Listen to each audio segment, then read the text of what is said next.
Pernahkah teman-teman mendorong mobil yang sedang mogok? Walaupun kita sudah melakukan berbagai macam gaya agar mobil dapat bergerak dan berpindah tempat, namun terkadang mobil masih tetap diam. Dalam ilmu fisika, fenomena tersebut dianggap tidak melakukan usaha. Kok bisa gitu ya? Padahal udah lelah berjuang loh. Nah, biar pertanyaan ini terjawab, terus tonton video ini sampai selesai ya. Di video kali ini, kita akan membahas usaha dan energi. Kita mulai dari usaha. Tahukah teman-teman apa itu usaha? Dalam ilmu fisika, usaha diartikan sebagai gaya yang menyebabkan perpindahan pada suatu benda. Nah, itulah yang menyebabkan kita disebut tidak melakukan usaha pada kejadian di awal video ini, karena mobil tidak berpindah.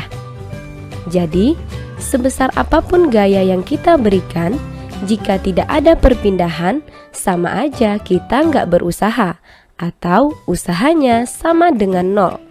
Sekarang teman-teman jadi paham ya?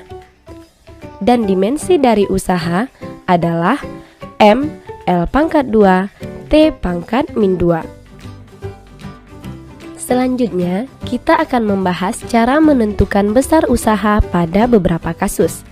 Yang pertama, kita akan menentukan usaha jika gaya yang bekerja searah dengan perpindahan.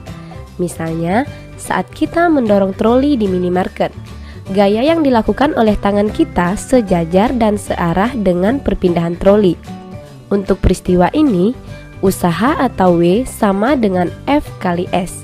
Dengan W adalah usaha satuannya Joule, F gaya yang bekerja pada benda dalam Newton, dan S perpindahan yang dialami benda yang satuannya meter. Kasus kedua, jika gaya yang bekerja membentuk sudut dengan arah perpindahan. Contohnya, saat kita memindahkan tumpukan buku dengan bak mobil-mobilan yang ada di lantai. Gaya yang dilakukan oleh tangan kita saat menarik bak mobil-mobilan akan membentuk sudut terhadap lantai. Maka, usaha atau W sama dengan F cos alfa kali S, dengan alfa adalah sudut antara arah gaya dan arah perpindahan. Berikutnya, arah gaya yang bekerja tegak lurus dengan perpindahan. Misalnya, seorang porter mengangkat barang dari lantai dan memindahkannya ke suatu tempat secara horizontal. Maka, gaya yang dilakukan akan tegak lurus dengan arah perpindahan. Pada kasus ini, besar usaha atau W sama dengan F cos alfa kali S. Karena antara gaya dan arah perpindahan membentuk sudut 90 derajat dan cos 90 itu 0, maka W sama dengan 0. Lalu bagaimana jika arah gaya yang bekerja berlawanan dengan arah perpindahan? Contohnya saat kita menggunakan treadmill. Gaya yang dilakukan telapak kaki kita bergesekan dengan lintasan treadmill.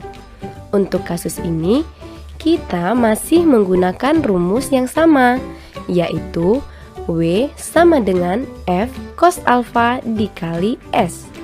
Alfa besarnya 180 derajat, cos 180 itu min 1, sehingga W sama dengan min F dikali S, atau usaha akan bernilai negatif.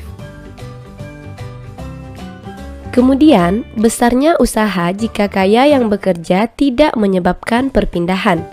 Seperti saat kita mencoba mendorong tebing yang berdiri kokoh, dan tebing tidak berpindah.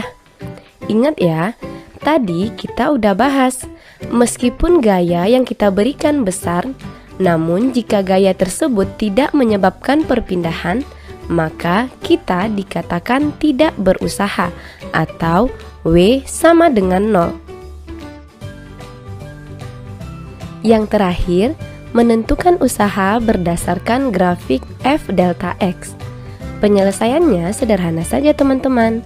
Kita cukup menghitung luas daerah di bawah grafik.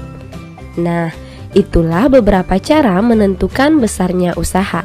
Bisa dimengerti ya, teman-teman?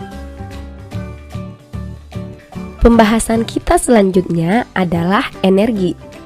Energi merupakan kemampuan untuk melakukan usaha. Jadi, usaha dan energi saling berhubungan ya. Kita bisa melakukan usaha jika ada energi.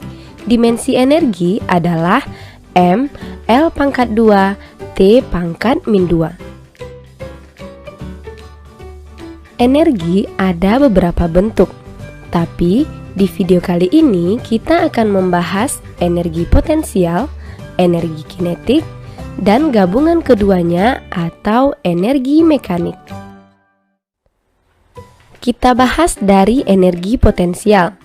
Energi potensial adalah energi yang timbul karena kedudukan atau posisi benda terhadap titik acuan. Misalnya, posisi pengendara sepeda saat menanjak bukit atau kedudukan buah kelapa di pohonnya. Energi potensial terbagi dua. Yang pertama, energi potensial gravitasi, yaitu energi potensial yang timbul karena adanya gaya gravitasi. Energi potensial gravitasi dituliskan dalam persamaan EP sama dengan M kali G kali H. Dengan EP adalah energi potensial satuannya Joule, M massa dalam kilogram, G percepatan gravitasi dalam meter per sekon kuadrat, dan H ketinggian benda dalam satuan meter. Yang kedua, energi potensial pegas. Energi potensial pegas adalah energi potensial yang tersimpan akibat perubahan bentuk pegas, baik karena ditarik atau didorong. Energi potensial pegas dihitung dengan rumus EP sama dengan setengah F delta X sama dengan setengah K kali delta X kuadrat. EP adalah energi potensial satuannya Joule, F gaya yang menarik atau mendorong pegas dalam satuan Newton, K konstanta pegas dalam Newton per meter, dan delta X yang satuannya meter. Selanjutnya, energi kinetik atau energi yang dimiliki suatu benda karena gerakannya. Semakin cepat benda bergerak, semakin besar energi kinetik yang dimiliki benda, dan sebaliknya. Energi kinetik dihitung dengan rumus EK sama dengan setengah mv kuadrat. EK adalah energi kinetik satuannya Joule, M massa dalam kilogram, dan V kecepatan satuannya meter per sekon. Yang ketiga, energi mekanik. Energi mekanik adalah energi yang dimiliki benda karena sifat geraknya. Energi mekanik adalah energi kinetik ditambah energi potensial, sama dengan setengah mv kuadrat tambah m kali g kali h. Jadi, teman-teman udah tahu ya, apa itu usaha dan energi dalam fisika. Nah, sekarang mari kita bahas hubungan usaha dan energi. Yang pertama, hubungan usaha dengan energi kinetik. Usaha sama dengan perubahan energi kinetik. W sama dengan delta EK sama dengan EK2 kurang EK1. EK sama dengan setengah mv kuadrat. Jadi, W sama dengan setengah M dikali V2 kuadrat kurang V1 kuadrat.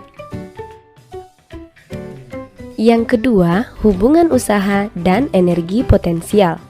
Usaha sama dengan perubahan energi potensial. WAB sama dengan delta EP sama dengan EPA kurang EPB. WAB sama dengan M kali G kali HA kurang HB. Dengan WAB adalah usaha yang dibutuhkan untuk memindahkan benda dari A ke B. Terakhir, kita bahas tentang hukum kekekalan energi mekanik. Jika tidak ada gaya luar yang bekerja pada sistem, jumlah energi potensial dan energi kinetik pada setiap titik adalah konstan. EM1 sama dengan EM2.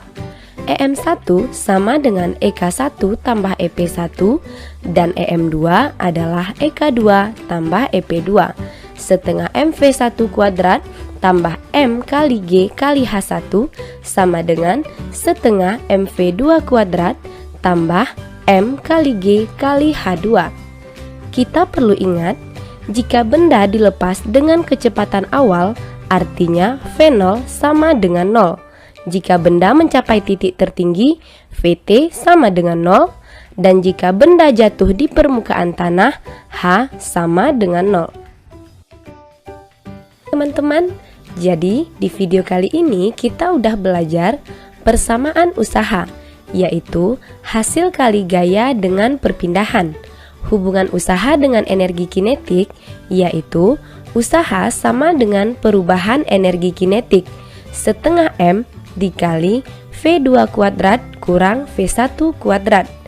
Dan hubungan usaha dengan energi potensial, yaitu usaha sama dengan perubahan energi potensial M kali G kali H1 dikurang H2. Sekarang teman-teman bisa lebih paham ya.